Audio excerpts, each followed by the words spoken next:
Namaskar friends, I hope you're enjoying the learning through this series of videos, especially the parallel, almost silent quiz that runs on the side of our discussion. And also the end lesson of each video, just to help you sometimes to revise some random concepts, but more to assist in expanding our horizons and learning at a slightly philosophical and macro level. So, like all of the videos, let us take 10 more questions in this video and learn little more of the system of governance in India. It will be beneficial if you keep your copy of the Constitution of India close for reference as we move along. I also recommend you please pause the video as the question is displayed, answer the question yourself and only then proceed to listen. That is how you will improve, as knowing the answer shall not be the ultimate goal, which eventually you will find out anyway. And in this video I have for you the national animal or bird of some countries on the side. You shall first guess what is it that you see in the picture and then which country you can associate it with as their national animal or bird. So brace up for the parallel quiz.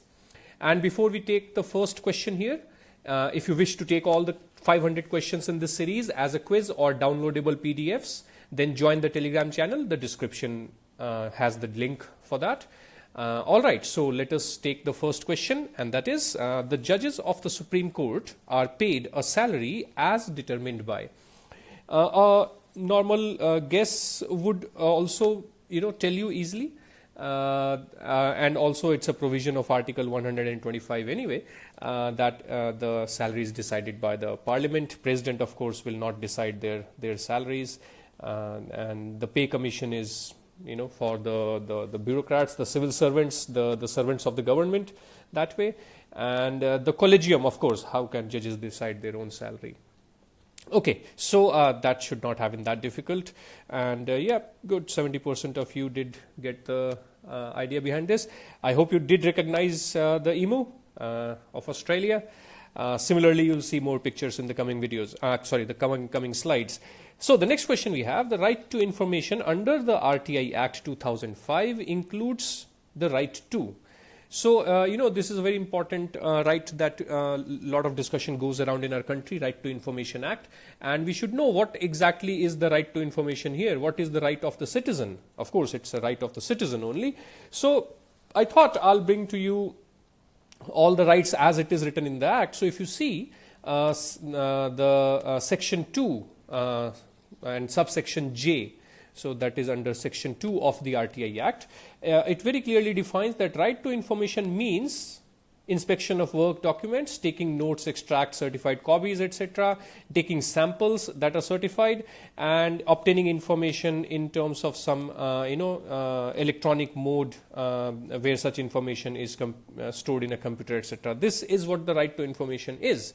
So essentially, it is all of these. But yeah, you should know that this is the right to information that you have. So with that, we can move on to the next question, and that is the question whether any, and if so what, advice was tendered by the Council of Ministers to the President of India may be inquired into.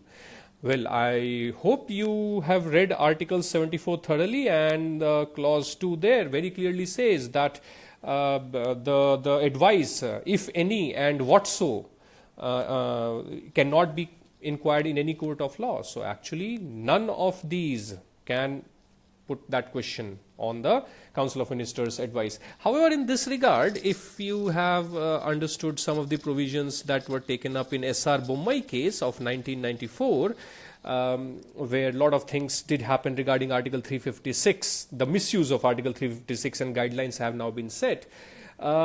It did take up this issue of Article 74 Clause 2, where the court kind of explained and held that yes, the courts cannot question what was the advice, but the courts can definitely question the grounds of the advice, and if the ground is mala fide, right, then the court can definitely get into it. So it's like twisting, and it's play of words, that you cannot question the ground, you cannot question the advice, but you can question the ground of the advice.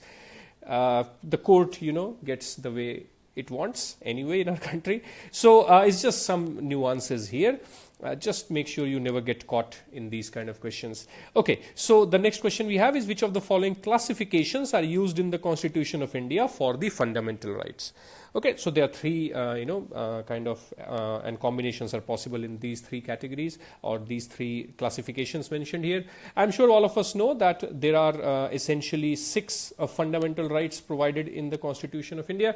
Right to equality is the first one, which ranges from Article 14 to Article 18 of the Constitution. Then you also have a right to freedom, okay, right to freedom, and that is from Article 19 to Article 22. Then you have right against exploitation, where you have two Articles 23 and 24. Then you have right to freedom of religion, which is Articles 25 to Article 28. And then you have cultural and educational rights. So there is no social there, right? It's not social and cultural rights, it's cultural and educational rights, which is Article 29 and 30. So the second one is not there actually. And then of course you have the right to constitutional remedies, and that is provided under Article 32 to us. So these are the six fundamental rights. Of course there is a whole lot of fundamental rights within themselves, but this is how the Constitution has classified. And a basic question again, which a lot of us get confused. Anyway, so moving on, the next question we have is, which of the following statements is or are correct regarding citizenship of India? Okay, a citizen of India by birth cannot be deprived of her or his citizenship. Absolutely correct statement. I see a lot of people have confusion because they see there is a method of taking the citizenship away, and that is called deprivation. Okay, deprivation, that's the word here, deprived. Deprivation means to give someone something which is owed to them, or take something away from them, right? So understand this, that if a citizen of India who is by birth a citizen, their citizenship may be terminated, right? So for example, if they take up the citizenship of another country and don't renounce their Indian citizenship, Government of India can terminate by an order. But deprivation is possible only when the person, the citizen of India, took their citizenship by the means of naturalization. They are naturalized citizens. That is either by the method of naturalization or also by the method, whereby registration, as we say. Because in these two cases, it's not the right of the citizen. See, when it is your right of citizenship, nobody can deprive you of that right. Understand that. You and me, and most likely all of us who are listening to this video, we all are citizens of India as a right, right? Understand, nobody is giving this citizenship to us. When you were born, when I was born, we were born as a citizen. We did not ask somebody to give this citizenship to us. And nobody gives us citizenship, nobody takes this citizenship away. Yes, termination is another thing. So, and there are only two rights of citizenships. I did discuss this in one of the earlier videos. That is your right of soil, just soli, and the right of blood. That is your lineage, right? The parents that you have. And that is the just sanguine. So just soli and just sanguine, that is the only two rights universally actually on which citizenship is decided as a matter of right. There can be other mechanisms, and that is where deprivation comes in the picture. So the Citizenship Act that India has, that Citizenship Act in the section of deprivation very clearly says that if it was obtained by some bad means, etc., under naturalization and registration, then the government can deprive this. So please be sure you don't get confused in this. And that is one major difference between a natural citizen and a naturalized citizen. That a natural citizen of India can never be deprived of their citizenship. Okay. Then the second one says a naturalized citizen of India cannot be appointed as the Prime Minister. Now this is not correct. We all know that, and this I discussed earlier as well in one of the videos very long ago, that the Constitution does not differentiate at all between a citizen who is a natural citizen or a naturalized citizen. All the conditions in the Constitution, let's say for the President, Vice President, judges, members of Parliament, it will always say a citizen of India. It doesn't matter how you are a citizen. Whereas in some other countries, for example in USA, specifically for the President of USA, it says the person shall be a natural born citizen of USA. And that's when some of the drama also happened when Barack Obama was elected as the President of the United States. So you can go and learn from that as well a little bit. Anyway, only the first statement is correct here. And yeah, not a very good performance, at least not pleasing to me. But I keep my hopes high that we will improve, because as long as we learn, that's all the goal is. So the next question I have here is, the doctrine of prospective overruling was first adopted by the Supreme Court of India. Now, what does this doctrine mean? It means pretty much, if you can, understand that, prospective overruling, that means something will be overruled only in future. What has been done has been done. See, and the answer actually is a very popular case, the Golaknath versus State of Punjab in 1967. So this judgment, it took a different turn from the previous ones like Shankari Prasad, Sajjan Singh, and the court held that Parliament cannot curtail any of the fundamental rights. The challenge in this case was on the constitutionality of the 17th Amendment to the Constitution, which had provided the shield of 9th schedule to the Punjab Security and Land Tenures Act. Some act was there, 1953, under which large part of the land owned by the Golaknath family was declared surplus. Okay, and this was a 11 judges bench, and the judgment was delivered 6-5, by the way. Okay, again a very narrow margin there.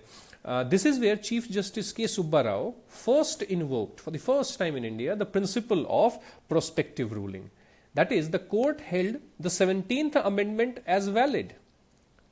It said that, yes, what you did by, taking away some of the right and giving it the protection, it is valid. But, it also said that in the future amendments would be rendered unconstitutional. Okay. So the key argument was that any enactment by Parliament under Article 368 is an ordinary law. That's what this argument was. It is an ordinary law under the meaning of Article 13. And to override this itself, we know later the 24th Amendment was brought, and all this tussle would only lead to the culmination of it all in Keshavananda Bharati case of 1973, where the court left a middle ground, for Parliament, and yet restrained it from making drastic changes by creating the doctrine of basic features of the Constitution. Anyway, please do go through the sequence of these cases, and anyway, the answer is C here, and I really expected more of you to know this. Anyway, because this is actually a very important doctrine, and this was used first time in this case. Okay, so the next question is, which of the following statements is or are correct regarding the power of President of India to promulgate ordinances? We have got so many questions earlier on ordinances. I even asked you to read Article 123, which is the executive, ordinance making power of the President, the legislative powers of President. So let's see, ordinance can be promulgated to give effect to a bill pending before the Parliament. Yes, there is no restriction. And it happens many times. If a bill is pending and the session goes in recess, definitely the President can promulgate it as an ordinance. So that's the answer straight away. However, let's read the other ones also. Ordinance can be promulgated only to matters related to ordinary or financial bills, not one. Anyway, both could be correct. So we still don't have the answer. So this is incorrect, because the money bills, yes, we know it can be on money bills as well. Essentially the idea is that whatever is the legislative power, the ordinary legislative power of the Parliament, exactly parallel is the jurisdiction of the ordinance. So if Parliament can make ordinary law on money matters, yes, even the President can make an ordinance. So this is actually not correct. Only the first one was correct here. And that is the national animal of our neighboring country, Pakistan. Okay, you definitely seem to revise your basic ideas of ordinance. Next question we have, which of the following statements is or are a difference between the powers of the President of India and that of the Governor? A very good question, I think. It says President cannot exercise his or her executive functions without the advice of Council of Ministers, while the Governor can. Well, yes, absolutely, we know, and this is where the second one also comes in. President has no discretionary power provided as such in the Constitution, while the Governor has. So, obviously, if the second one is true, then the first one has to be true as well, because that's what it means, that governor can exercise executive functions without advice of council. So that is where the governor has discretions, and we know governor has discretions right in the very first article. Article 163 itself says that there shall be a council to advise the governor, except when the governor has to act in discretion. And there are a lot of discretionary areas. Several governors of several states, they have discretionary powers, and they are all provided for in the constitution. Now for the president has some discretionary powers, we all know, but these discretionary powers are not provided as such in the constitution. It's not written in the constitution that it is a discretionary power or the president has a discretionary power. I always like to tell everyone, so I'm sure you know this if you have been in the classes, that the word discretion does not exist in any of the articles of the president, but the very first article of the governor and the council, you have the word discretion used, right? So president practically is just a name, but governor many times does take actions. So for example, there could be a situation of president's rule also, where there is no state council of ministers, but the governor is functioning under the control of the center, that is in the name of president again. So it should not have been that difficult for you. Both of these are actually correct, and 40% of you did get it right. Well, let's improve ourselves. We should not get these wrong at all, because these are just basic questions. Okay, so next question is, who among the following are ex officio members of the National Human Rights Commission? Okay, so NHRC, again a very important topic. In the last video itself, I did tell you that in 2019, the Protection of Human Rights Act has been amended, and the composition has also been redesigned. So right now, what we have as the composition is that you have a chairperson, then you have 2 judicial members, then you have 3 other members, out of which at least one should be a woman. And they should have wide experience and knowledge of human rights. Then you have ex officio members, and that's what this question is about. So, all the major commissions you can think of: National Commission for Scheduled Caste, National Commission for Scheduled Tribe, National Commission for Backward Classes, National Commission for Minorities. Then you also have National Commission for Women. Right? Then the National Commission for the Protection of Child Rights, and the National Commissioner for the Chief Commissioner for Persons with Disabilities. These are the only ex officio members. The Chief Labour Commissioner, I put it for a purpose only, not just to confuse you, because you may think that, Labour Commissioner should be there, but see, Labour Commissioner is an executive body working under the Ministry of Labour and Employment, okay, Labour and Employment. And as such, it is not really an oversight body to find a place in NHRC. Okay, so NHRC would in fact direct the Chief Labour Commissioner to take action in labour-related issues. So NHRC is the one who's keeping an eye on the work of the Labour Commissioners here. Okay, so it is an executive body. It will not be there in the NHRC. So that makes sense. 1 and 3 are your correct answers there. So we come to the last question of this video, and which reads, which of the following statements are correct regarding the Prime Minister National Relief Fund, PMNRF? See, this is actually a very, very important topic. In the last video also we had a question on the funds that are being used and talked about in the country in the background of COVID. So PMNRF is also an important issue. Let's see the options here. The disbursements are made out of the fund at the discretion of Prime Minister. Absolutely correct. It is audited by the Comptroller and Auditor General of India. No, it is audited by an independent auditor, and that is decided from time to time. So right now there is an organization, there is a private company. Third one says the fund consists entirely of public contribution and does not get any budgetary support. That is also correct. In fact, what I will suggest that you go to the website of PMNRF and just go through the About Us section there, as well as the FAQs that are provided there. Just prepare that. Anything you find important, make a note, copy paste whatever you want. And then it says the fourth point, it was established originally to provide additional funds during the Sino-Indian War in 1962. Now this is also not correct. Only 1 and 3 are correct. See, it was formed in 1948, and that is when Jawaharlal Nehru made an appeal for public contributions to assist the displaced persons from Pakistan. Today, the resources of PMNRF are used primarily to render immediate relief to families of those killed in calamities like floods, earthquakes, cyclones, etc., and to the victims of the major accidents and riots. Okay, assistance is also rendered, sometimes to partially, defray the expenses for medical treatment like heart surgeries, cancer treatment, acid attack, kidney transplantation. It's a very humanitarian kind of a role also that they use nowadays.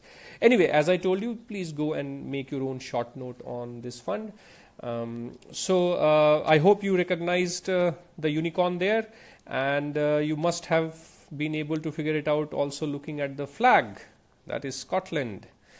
Right, so that's the 10 questions, and to end, I thought I'll leave you with another interesting of the ideas which I find it very, very meaningful and useful. How Buddha has told us the Madhya Marg. There is another concept in the Chinese Tao belief of the balance.